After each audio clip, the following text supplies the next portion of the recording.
Hey guys, what's going on? It is Ash here. A few hours ago, I asked you to pick your episode tonight, and the video you chose pretty overwhelmingly was how to fix balancing in Clash of Clans. This episode, I'm going to go ahead and unveil my plan if I was king for just a day, to quote the Thompson twins, who probably none of you have heard of. This is what I would do to fix the balancing issues in the game. So before we get into what I would do to fix them, let me first give a disclaimer and then go over what I feel the main issues in the game right now are in terms of balancing. So the disclaimer is, I get inevitably every single one of these opinion type videos, I get someone commenting, Ash, you know, you're a big mouth, you have all these opinions, who are you? Do you think you're anybody special? And the answer is an unequivocal no. I don't think I'm anybody special. I just really enjoy the game, and I love theorycraft and really getting into the minutia of balancing, especially in a game I'm so passionate about. And of course, I have my own opinions, and that was one of the biggest reasons that I started a YouTube channel to begin with, is just to share my opinions with you guys, whoever wants to listen, whoever cares, and just as importantly, get your feedback. And then what I do is I take that feedback and I share it with my connections in Supercell. I share it with the Supercell team, although I can't guarantee that they'll actually listen or care. But, you know, you guys have the ability to share your opinions as well.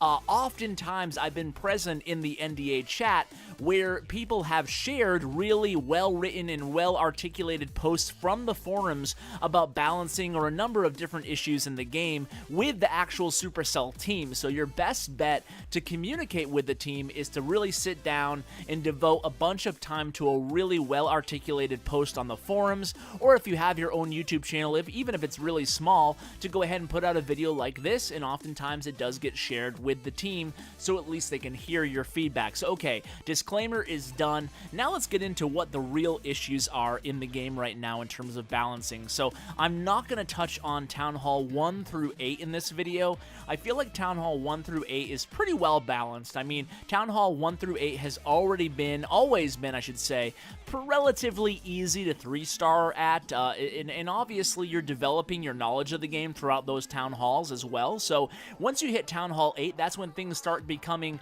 a little bit more difficult in terms of actually requiring planning for the attacks. You can't just spam your troops, as you can pretty much do all the way up to Town Hall 7 with dragons. In Town Hall 8, to a lesser extent, you can do the same. But I'm pretty happy with the balancing on Town Hall 1 through 8. Town Hall 9, I actually kind of like the balancing at Town Hall 9 with one minor exception, and that's that we're starting to see HGHB basically using bowlers under rage in the clan castle. We're starting to see that in almost every attack, or at least, you know, around 75% of attacks. And when you see only one strategy used in the majority of all competitive attacks at Town Hall 9, people with access to max bowlers, they're using max bowlers almost every attack in the clan castle, at least in our clans, our family of clans, which include 8 clans now. So I think that bowlers are the main issue at Town Hall 9. Other than that, certainly when they reduced the time back to 3 minutes, it was a benefit to Town Hall 9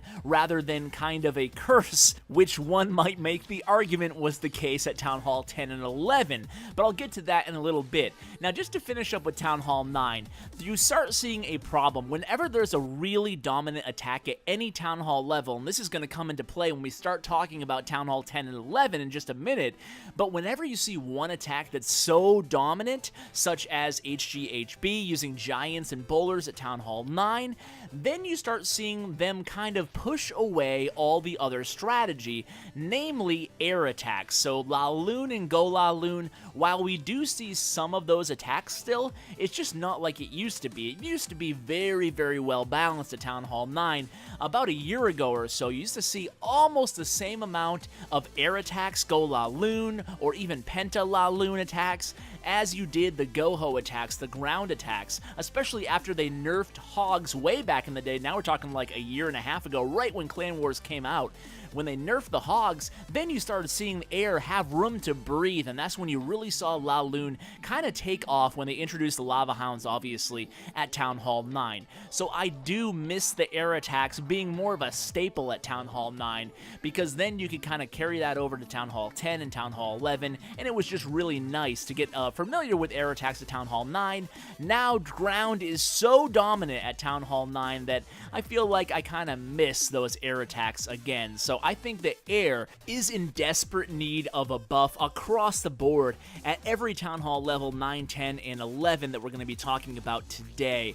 So one of the major things that I think about when I think about these air attacks is if you look back in the history of Clash of Clans, especially the last 2 years, we've seen a lot of new defensive levels, especially at Town Hall 9 and above, but we have not seen many buffs to air at all. So think about it, new level Archer Towers, they added one air sweeper, then they added another air sweeper, they added a new level to Teslas, and we haven't seen any buffs to the airstrips, to the balloons and lava hounds. We saw a new level, obviously, but that has not been enough at Town Hall 11. Now let's kind of get into Town Hall 10 and specifically 11, where you're seeing the most of the mass attacks. So that's really the crux of the issue in today's episode. I can't believe I'm 5 minutes in just talking about what the main problem is, but this is where I really want to narrow into why are mass attacks bad? Why are they so popular? Why are they taking over the game? And why is that? Is that necessarily a bad thing? If so, why is it a bad thing? So let's talk about 10 and 11 kind of together, specifically 11, because I think the main culprit for these mass attacks isn't bowlers and isn't miners, and that's going to play into my strategy to fix the game in terms of balancing. But I think the main issue is really a special, well, obviously exclusively at Town Hall 11, is the Grand Warden. Let me kind of stop for a minute here and play you guys this important clip. So, in the Clash team, we've actually been super excited to see how the meta has been developing in terms of the highest level of attacks. We've been absolutely loving seeing hybrid army strategies, kill squads, go Laloon, go Ho. We really like some Go Ho fans. That's great. We really like this sort of two-phased attack where you have one small set of your troops that goes up and sets the stage, prepares the village, and your main force comes in and knocks the rest of it down. We want to not only promote that, but add new twists, new challenges to that sort of gameplay with Town Hall 11. Alright, so that was poor Jonas of the Clash team at ClashCon 2015, and I don't want to pile on here because he took a lot of heat for the unveiling there, and Jonas is one of the smartest Clash guys I've ever met, so I certainly don't play that back almost, a year later now, almost, with any spite or try to throw it back in his face or the Clash team's face, but I think everybody, including hopefully him and the entire Clash team, can now admit that that was not the case. We did not get any sort of new hybrid attacks. There have not been any new twists in strategy at Town Hall 11. The only twist that's been added at Town Hall 11 is that you have to spam in order to 3-star. Well, you don't have to, but that's the easiest way to 3-star, and that's the best way to 3-star if you're a fair play player. So, why is that an issue? Well, Jonas himself said that they love the direction the game had been heading.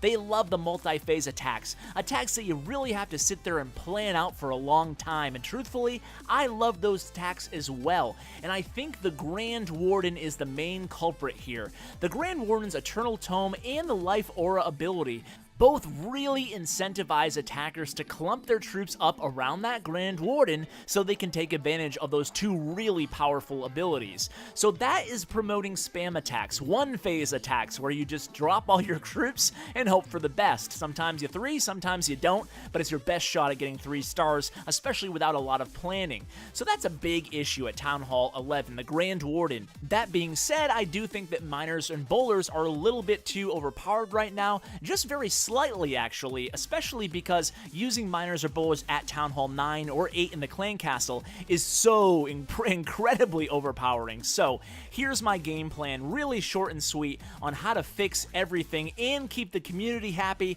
and keep things going in the positive, in the right direction, and lastly, not hurting the chances that we have of actually being successful in attacks, because you know what, let's face it, the majority of the community probably likes the fact that they can actually have a shot at 3-starring a base without having to get out their protractor and sketch for hours and hours in advance. So I think a lot of people are happy with the difficulty level, but a lot of people are upset with the spam level, if that makes sense. So you can kind of have two things coexisting at once. So no solution is going to make everybody happy. I'm sure some of you guys will disagree with my proposed solution, but I'm a big advocate of never nerfing troops, or at least very seldomly doing so. So I would not advocate a nerf of any of the troops right now. You saw that they nerfed witches when mass witch was a big thing, and guess what happened? Now witches are useless, and another troop got a buff instead, the bowlers in this case, and then they kind of hopped right into the witch spot. The Valkyries actually got a buff right before the bowlers did, so the Valkyries hopped into the mass attack,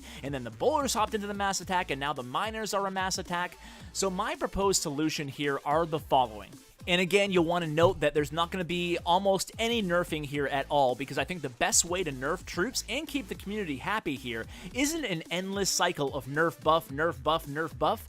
I think you nerf troops by upping defensive levels, and especially we're going to address that at Town Hall 9 as well, just slightly. So let's get into it here. So the first thing I'd advocate is a big air buff. That means lava hounds, that means balloons, and maybe even minions. And I don't mean new levels, I mean a buff onto the troops as they are. So I think we need to see air attacks. Air is a huge part of the game. A lot of people love air attacks, yours truly included. I think the air needs a big buff. Number 2, additional levels to mortars and Teslas at Town Hall 11. I think mortars and Teslas will go a long way to helping to kind of stymie these big mass ground attacks. Especially it will cause a disadvantage to people who are clumping up their troops a lot. Okay, so next on the list would have to do with Town Hall 9, and I think Town Hall 9 should now get access to one of the following. A level 4 giant bombs, or level 4 giant bombs, right now they're maxed at level 3 giant bombs, or B, level 8 mortar, or C, 5 level 3 giant bombs at Town Hall 9 instead of 4 level 3 giant bombs at Town Hall 9. So just to repeat there, either an additional level to the giant bombs or an additional number of giant bombs or a new level on the mortar. What that will do is really two things. It will help promote air attacks, give them a little bit of room to, you know, at least consider when you're attacking a village, hey, I might want to go air here, I have to deal with 5 giant bombs.